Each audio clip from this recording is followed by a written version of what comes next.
G'day everyone, welcome to Inside Rugby with Mark. My name is Mark, I'm a Kiwi rugby fan living here in beautiful Cancun in Mexico. If you haven't been here before, welcome to the channel. It's great to have you along, and if you do end up liking my content, then make sure you hit that subscribe button and give this video a bit of a thumbs up. If you're a regular viewer to the channel, welcome back. It's great to have you here, and don't forget, drop your comments below the video. That's what I like to read, and I do read them all, so make sure you let me know your views about this particular game. Well, it was a packed stadium at Twickenham yesterday. The Irish team were unbeaten so far in this year's Six Nations competition. England smelled blood, and what was going to happen? Well, no one knew before the start of the game. So let's get into it now in this video.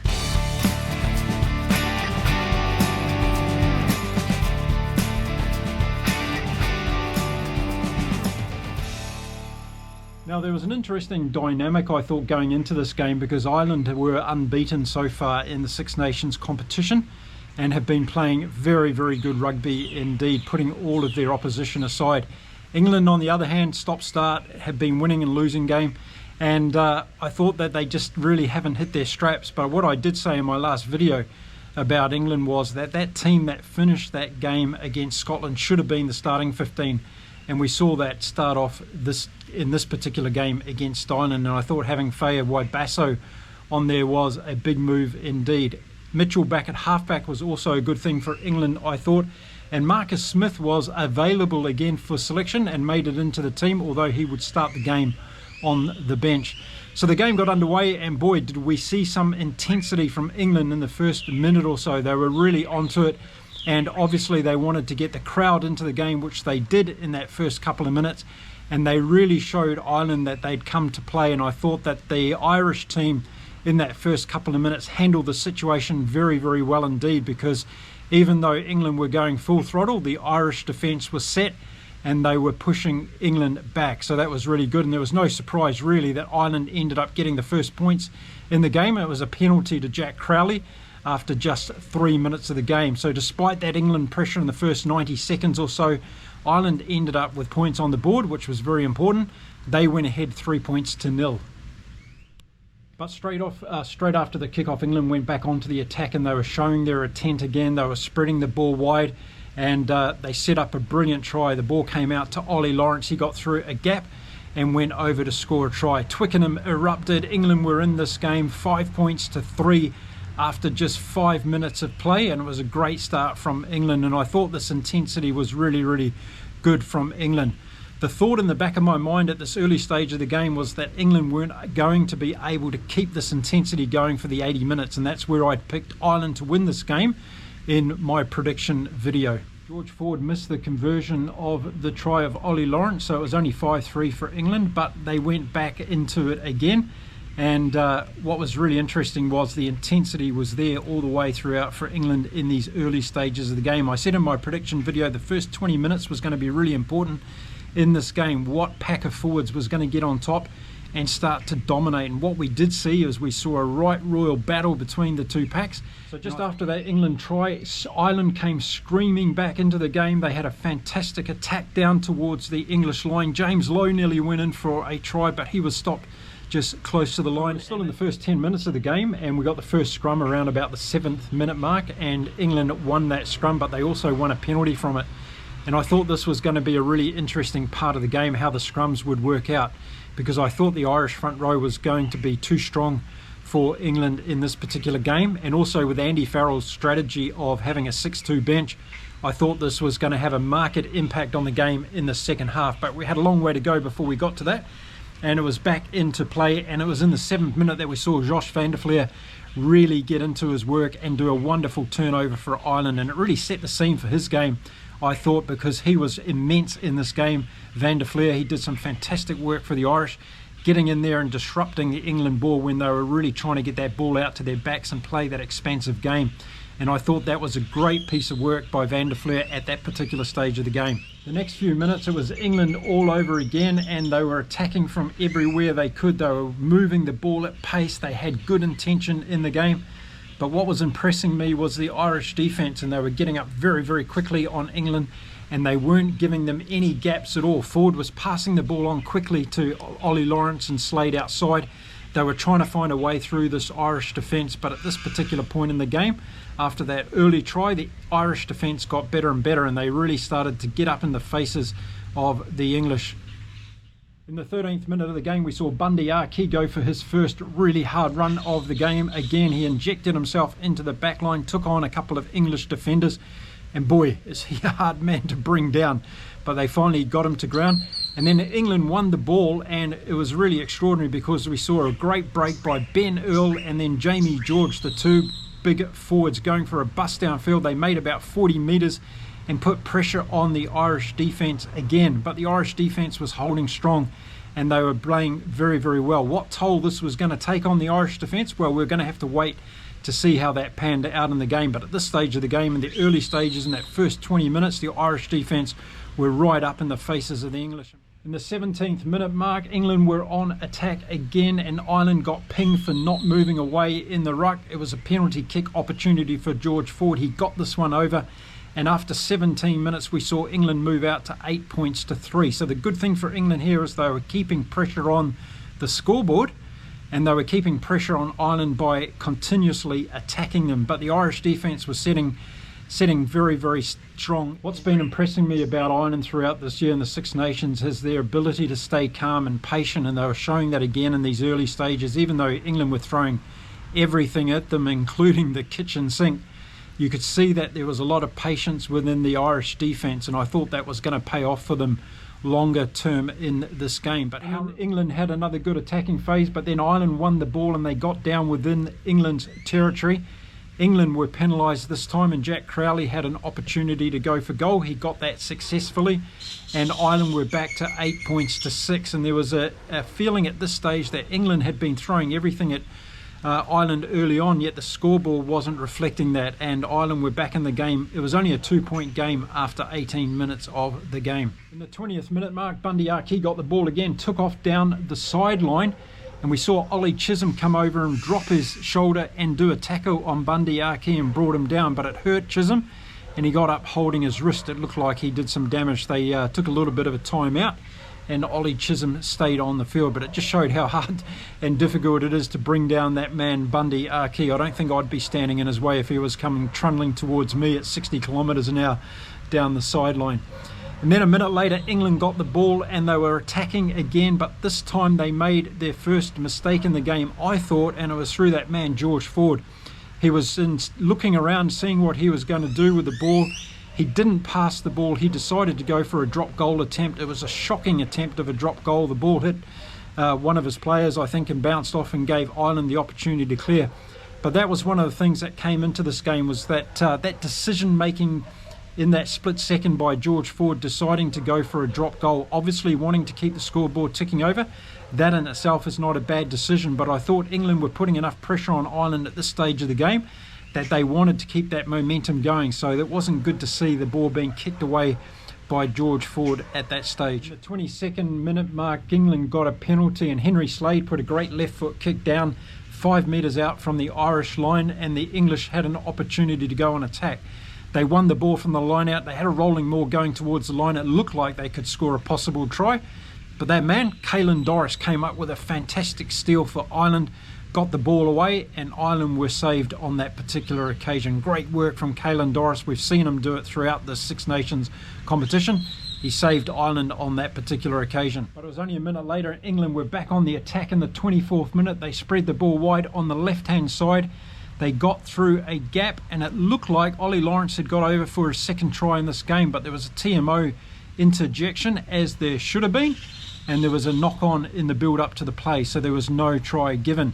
There was a scrum, and Ireland were able to clear the ball from their line, so Ireland were living pretty dangerously at the stage. England were compounding the pressure they were putting on them in the first 20 minutes of this game. So to wrap up that first 20 minutes, England came out playing exactly how they had to be, but Ireland were playing very well in defence, and as I said, their patience and their calmness was obvious to see. And I thought Ireland were just going to wait out the storm that England were doing, and probably knowing that England weren't able to keep this pace going for the whole 80 minutes. And Ireland, then on the 27th minute mark, the ball came out to Ireland. Gibson Park got the ball. He put a great kick down on the left-hand side of the field and put Ireland onto attack inside the England 22. But as was the case a number of times in this game, when Ireland got down into the English territory, England were able to settle, win the ball through set piece and clear the ball out, and that's what happened in this particular occasion.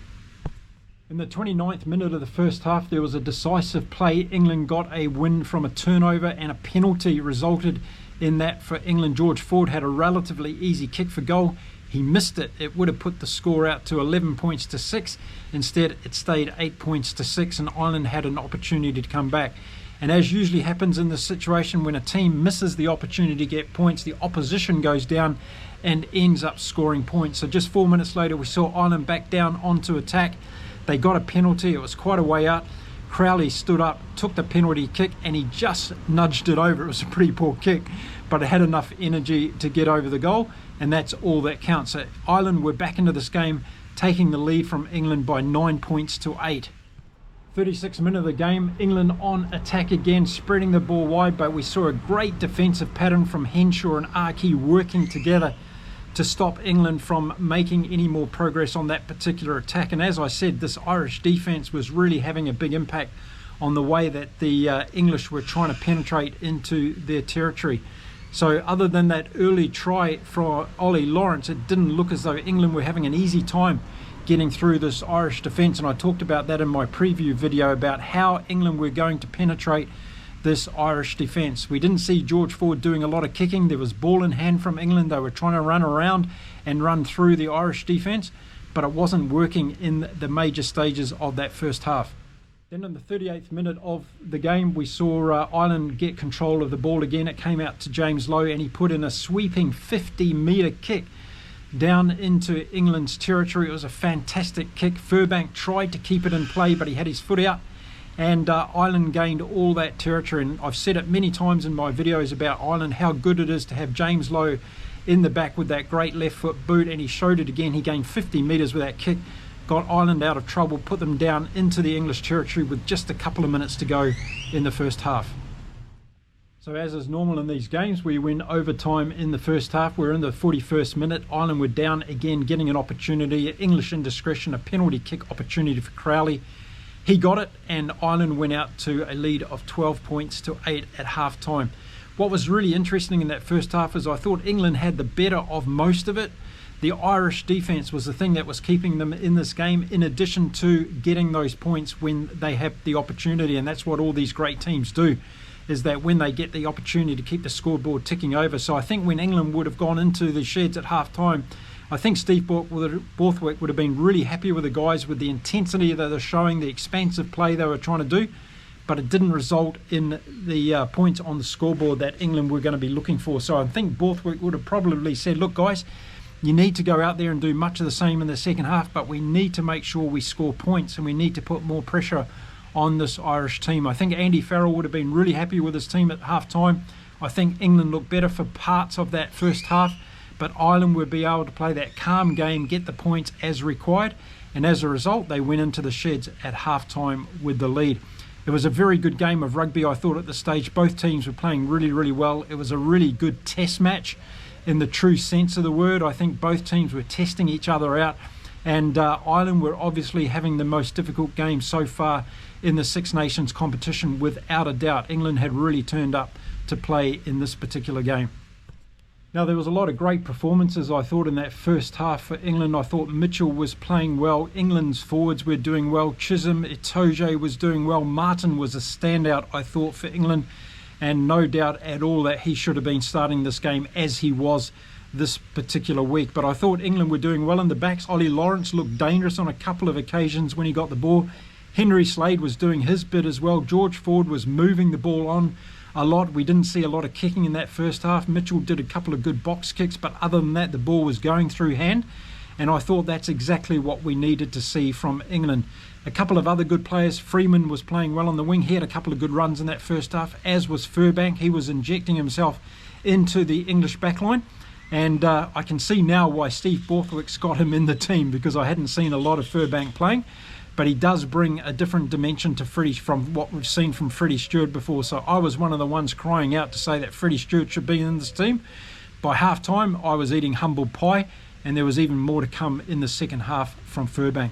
So from the Ireland side, I thought Van der Fleer was having an outstanding game. Caelan Doris was big. McCarthy was doing well. The front row was doing well for Ireland. Bundy Arkey in defence was immense, as was Henshaw. And it was good to see Hugo Keenan doing his stuff at fullback. So Ireland were not playing bad at this game at all. Crowley was consistent with his kicks, so he was doing well. And Gibson Park was doing good distribution from the base of the scrum and from the breakdowns. But it was that intensity that England were bringing in the first half. Didn't result in them leading at half time, but it was giving Ireland the indication that they were here to play, and we were going to be in for a very, very interesting 40 minutes in the second half of this game. Okay, time for me to have a quick halftime plug of my own YouTube channel. Other than my passion for rugby, I also have a great passion for running. Yes, I'm a runner. I get out every day and go for a run, and this year in 2024, I'm attempting to chase as many world records as I can for 60-year-old males from the distances of 100 meters right up to the ultra marathon distance. And I've created a YouTube channel about this challenge that I've set myself this year, and I'm sharing all of my challenges that I'm doing to try and chase down these world records for a 60-year-old male. So if you're interested in running, you want to see this Kiwi guy doing some pretty strange attempts at everything from 100 meters up to ultra marathon. I'm running 1500 meters, I'm doing 400 meter sprints, I'm doing 200 meters. Haven't done some of these things in my life before. So not only is it a bit of fun, but it's also a goal that I have to see how close I can get to some of these running world records over the next 12 months. So I'll put a link to the description. I'll put a link in the description of this video to that other channel that I've got on YouTube, and if you're interested in it, get over there and support me. Thanks very much. Now let's get on with the second half of this game. So as the second half got underway, it was only a minute into the game again, and we saw Josh Van der Fleer doing a fantastic turnover for Ireland again. It was just showing how brilliant he was playing, getting a pat on the back and on the back of the head from his mates and his team, because they understood what he was doing in this particular game, and he was saving Ireland's bacon on a couple of occasions. Brilliant play from Josh Van der Fleer. 43rd minute, Ireland got a break. The ball came out to James Lowe. He took off down towards the corner and put the ball down in flight over the goal line, and it was a brilliant try to Ireland. They'd started off the second half exactly how they wanted to do, and they put points between them and England. And one was starting to think at this stage, well, was this what we expected from Ireland? Were they going to run away with this game in the second half? It was a well orchestrated try. The pressure was put on through the forwards initially, then the ball came out wide. Lowe finished it off brilliantly in the corner. Great try to Ireland. The try was unconverted by Ireland, so the points the score was 17 points to 8, and now was going to be the telling time in the game. I thought, were England going to be able to respond to this? Because if Ireland scored again right now, the game was going to be over as far as I was concerned. So a couple of minutes later, England got the ball. They were down in the Irish territory, putting on a lot of pressure. The ball was going backwards and forwards from one side to the other. It came out to the left-hand side, and Furbank made a great break towards the Irish line, and he went all the way and scored a fantastic try for England. So they were back into this game. Ireland didn't score and get the points they needed to get away in this game. England came back. It got the crowd back into the game, and it set up a fantastic momentum for England going into the remainder of the second half. George Ford had not brought his kicking boots to Twickenham on this afternoon. He missed the conversion of the try. The score was 17 points to 13 at that stage.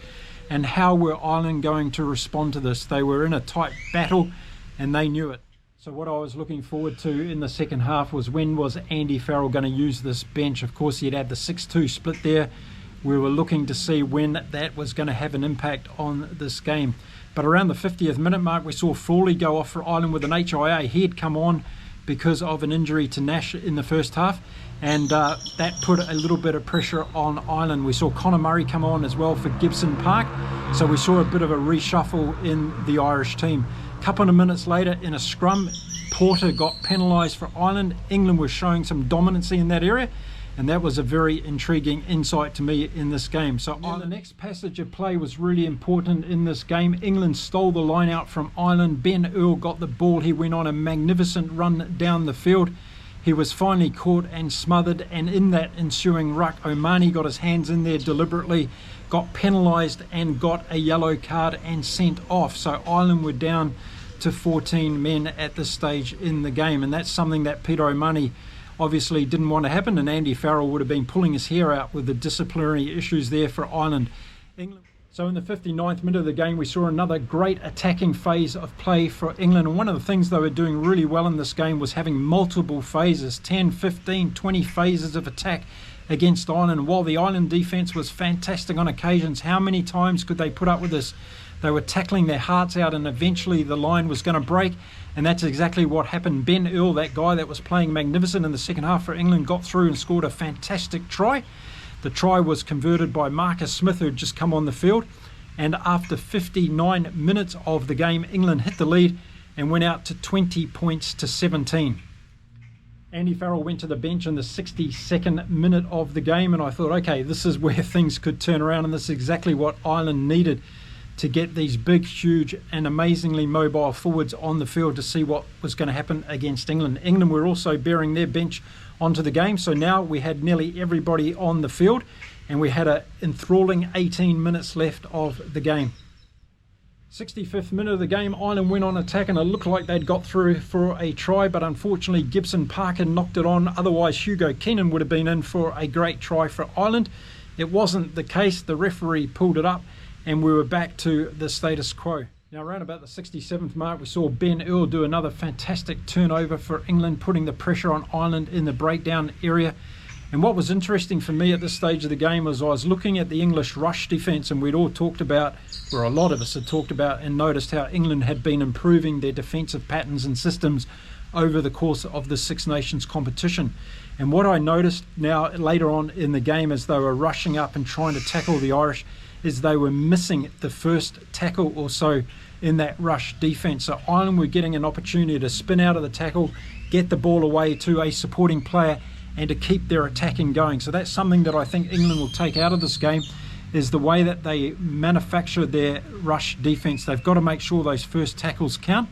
Otherwise, the opposition is still going to be able to get the ball away, and that's what Ireland were doing at this particular stage of the game. Could have been down to tiredness. It could have been down to just the Irish were making more line speed themselves. But it was, as we headed towards the 70th minute of the game, Danny Kerr was on the field for England. I thought Mitchell had played really well throughout this game. Him and Ford had set the English backline off on a lot of occasions. Unfortunately, George Ford didn't bring his kicking boots today. Was that going to cost England in the end? We had to wait and see. But Danny Kerr came on, and unfortunately for him, he decided to use the boot a bit too much in my liking. And again, England were giving Ireland the ball when they didn't need to. They should have been putting the ball through hand. So that's something that I think England need to go back and look at in their debrief of this game. They don't want to be giving the opposition the ball in that last 10 minutes of these very close games. It could have been very, very costly for England. In the 70th minute mark, we saw a great turnover from Gallagher, who had come on for Ireland, stole the ball and set up another good Irish opportunity. England wasteful in that particular situation. They were on attack. They were putting a lot of pressure on Ireland, but Gallagher got in there, killed the ball and got it back for Ireland. Well-deserved turnover for Ireland at that particular stage of the game. And then in the 73rd minute, more drama in this game. Ireland went on attack. The ball came out to that man, James Lowe. He went over for another fantastic try in the corner for Ireland. And with just 7 minutes to go, Crowley lined up the conversion attempt that would have taken Ireland out to a little bit more of a lead, and he missed the conversion. So at that stage of the game, it was 22 points to 20 in favour of Ireland, and they just had to hold out for 7 minutes in the remainder of this game. In the 77th minute of the game, England had the ball. They were on attack, and I thought that this was the opportunity where they blew it, because Danny Kerr put another kick through, a grubber kick, trying to get the English attack in behind the Irish defence. It didn't work out. Ireland got the ball, and with just 3 minutes to go in the game, I thought that was it. They'd given the ball away to Ireland, and Ireland were going to be able to control this for the remainder of the game, as they should have done. But we were in for a dramatic last couple of minutes. 90 seconds later, England went on attack. Freeman got the ball, but unfortunately he was pushed into touch. The ball came back into Ireland, and then England won the ball, and they went back onto attack, throwing absolutely everything at Ireland in the last minute of this game. It was fantastic to watch. We'd already seen this kind of thrilling end in the Italian game against Scotland earlier in the day, and here we were witnessing it again at Twickenham. England ran the ball at the Irish, and there was amazing Irish defence. They were keeping England out from the line. Their forwards were picking and going, getting closer and closer to the line. And then immediately the referee threw his hand out to indicate there was a penalty advantage for England as they got closer to the line. And then England sped the ball to the left again, even wider. They got closer to the line, another penalty advantage, even closer to the post for England. And got closer and closer to the line from that ruck. The ball came out to Marcus Smith, who was standing about 12 metres out in front of the post. He dropped a goal which gave England this terrific last-second win against this unbeaten Irish side in the Six Nations competition this year. The crowd erupted, the English team erupted, and the Irish heads went down. But what a fantastic end to this game. It was a brilliant win by England. It was a fantastic game played by Ireland. Their defence was outstanding. They were in the lead until the last 7 minutes of that, or the last 7 seconds, I should say, of this particular game. And it was just a fantastic game to watch. And after we've seen Italy do what they did to Scotland earlier in the day, the Six Nations competition really came to life in this fourth round of the competition this year. Now, this was an outstanding game of rugby from both sides. I've got to give credit to everybody that played this game, because it was just one of those intense test matches that you didn't know which way it was going. When Ireland were in the lead early in the second half, I thought they were going to run away with it and maybe put another 10 or 15 points on England at that stage.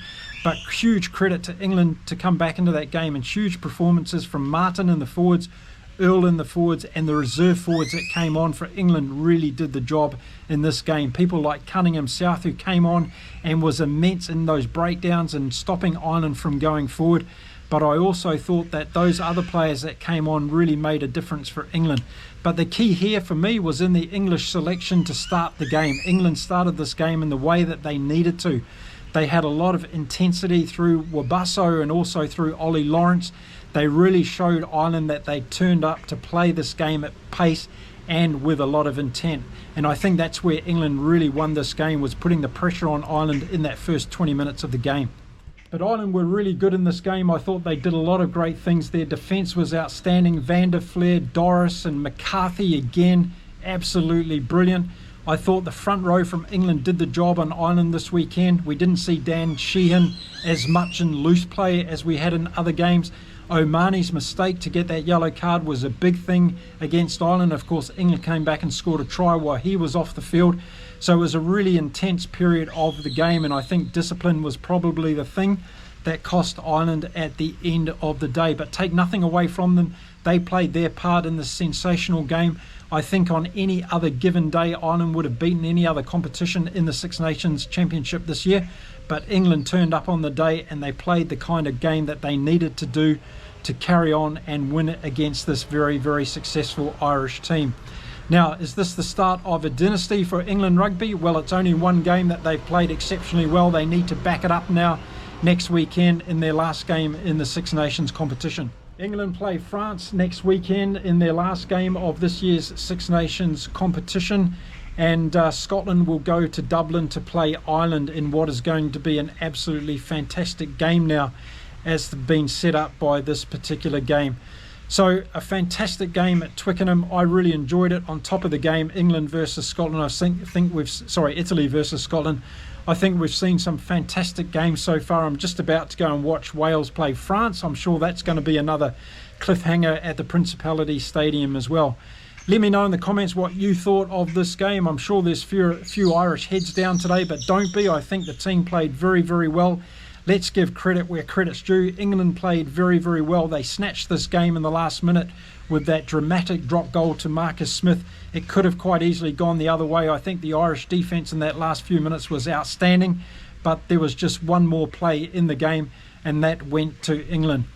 Probably a draw would have been a good outcome of the game, but England deserved to get there in the end, I think, with the intensity they played throughout this game. And let's face it, this really sets up now a fantastic last series of games in this year's competition. Okay, that's it for this particular video. Don't forget to drop your comments. I'd really love to hear what you thought of this amazing game at Twickenham yesterday. I'll be back soon again with some more reviews of other rugby games that are going on. Until then, it's time to say adios from Mexico. Stay well, stay safe, everyone. Keep enjoying your rugby. I'll see you again really soon. Bye for now.